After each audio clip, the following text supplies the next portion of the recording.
Assalamualaikum warahmatullahi wabarakatuh. Perkenalkan, saya Dwi Zahara, peserta Latsar CPNS Angkatan 24 dari Dinas Perpustakaan dan Kearsipan Kabupaten Pidijaya. Jadi pada kesempatan ini saya akan menyampaikan Learning Journal Agenda 1 yang mana akan ada 3 modul yang akan saya bahas. Yang pertama, wawasan kebangsaan dan bela negara. Yang kedua, analisis isu kontemporer. Sedangkan yang ketiga, kesiapsiagaan bela negara. Nah, pada modul yang pertama tentang wawasan kebangsaan dan bela negara, jadi sebelumnya yang saya ketahui bahwa bela negara itu berkaitan dengan mempertahankan negara atau yang berkaitan dengan tentara-tentara. Tetapi setelah saya belajar Agenda 1 dan distance learning, saya jadi tahu bahwa definisi dari bela negara itu cukup luas. Bahkan banyak kita temuin nilai-nilai dari bela negara dalam kegiatan kita sehari-hari. Salah satunya gemar berolahraga dan juga menjaga kesehatan. Itu juga merupakan indikator dari nilai bela negara loh.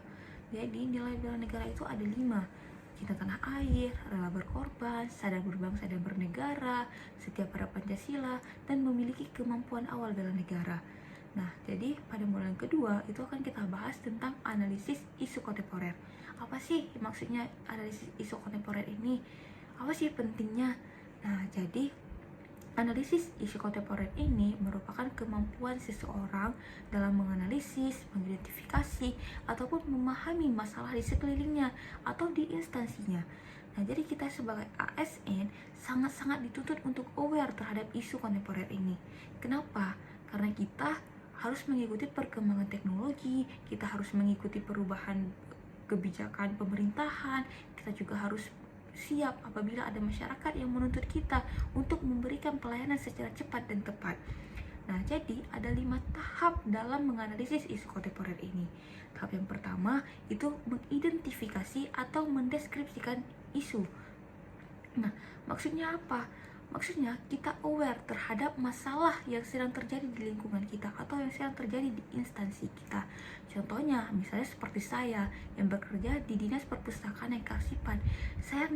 Saya aware bahwa tahun ini tingkat pengunjung perpustakaan itu berkurang ketimbang tahun lalu. Setelah saya cek datanya, ternyata memang iya, ada sekitar 20% berkurang jumlah pengunjung perpustakaan pada tahun ini.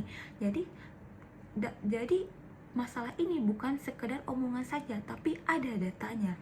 Nah, kemudian ketika kita sudah menemukan beberapa masalah, 3 atau 4 masalah, tahap selanjutnya, tahap yang kedua adalah memilah atau menepis isu.